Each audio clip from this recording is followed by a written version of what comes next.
சல்மான் இதுவரை நடித்த எந்த படங்களிலும் சந்தித்திராத அளவுக்கு அதிபயங்கர வில்லங்க வேலைகள் தனது கட்சியில் நடைபெறுவது கண்டு திடுக்கிட்டு போயிருக்கிறார் தவேகா தலைவர் விஜய் என கூறப்படுகிறது. பனையூர் வட்டாரத்தில் நடக்கும் சகுனி வேலை என்ன பார்க்கலாம் இந்த செய்தி தொகுப்பில்.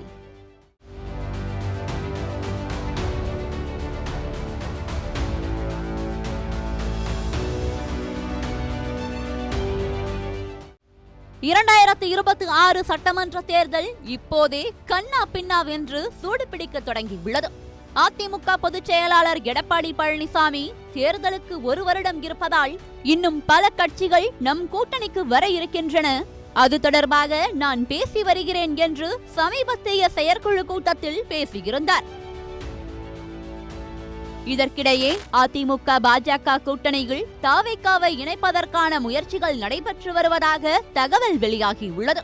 அதிமுகவுடனான கூட்டணி தொடர்பாக ஜோசிகமான ஒரு கன்ஸ்ட்ரக்ஷன் உதவியை தவேகாவில் ஆரம்பத்தில் இருக்கும் எக்கனாமிக் நபர் நாடினாராம். அந்த நிறுவனம் மூலம் எடப்பாடியிடம் கூட்டணி தொடர்பான சில தகவல்களையும் அவர் பரிமாறி இருக்கிறார் என கூறப்படுகிறது. அப்போது தவேகா தரப்பு கோரிக்கைகள் என 50 தொகுதிகள், தேர்தல் செலவு, கட்சி நிதி போன்றவற்றை அவர் அதிமுக தரப்பில் வைத்திருக்கிறார் என்கின்றனர் பனையூர் வட்டாரத்தினர்.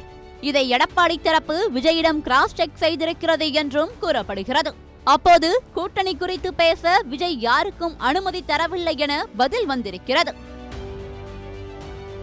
இதற்கிடையே கடந்த வாரம் சென்னை வந்திருந்த மத்திய அமைச்சர் ஒருவரையும் அதே பழைய எக்கனாமிக் நபர் சந்தித்து பேசியிருக்கிறார் என தெரிகிறது.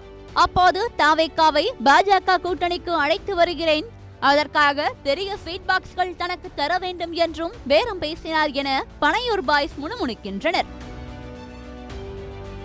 இந்த டீல் குறித்து விஜய் தரப்பிடம் பாஜகவும் கிராஸ் செக் செய்துள்ளது.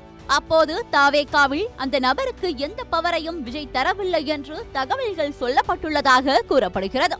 இதையடுத்து தலைமைக்கே தெரியாமல் தனி ரூட் எடுத்து அதிமுக மற்றும் பாஜகவிடம் பழைய எக்கனாமிக் பிரமுகர் கூட்டணி பேச்சுவார்த்தை நடத்தியது விஜயின் காதுக்கும் போயிருக்கிறதாம்.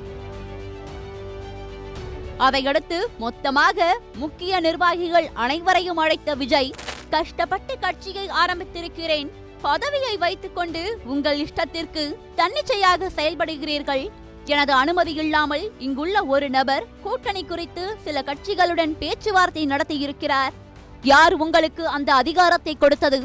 இது போன்ற செய்திகள் மீண்டும் எனக்கு வந்தால் கட்சியை விட்டு தூக்கி விடுவேன் என கடுமையாக எச்சரித்து அனுப்பியிருக்கிறார் என்கின்றனர் வெற்றி கழகத்தின் வாகைகள்.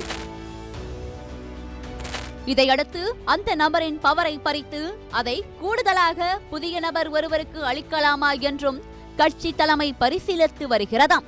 நிலைமை இப்படி இருக்க 2026 சட்டமன்ற தேர்தலுக்காக அதிமுக கூட்டணிகள் தவேகா இணையுமா இணையாதா என்பதை பொறுத்திருந்துதான் பார்க்க வேண்டும்.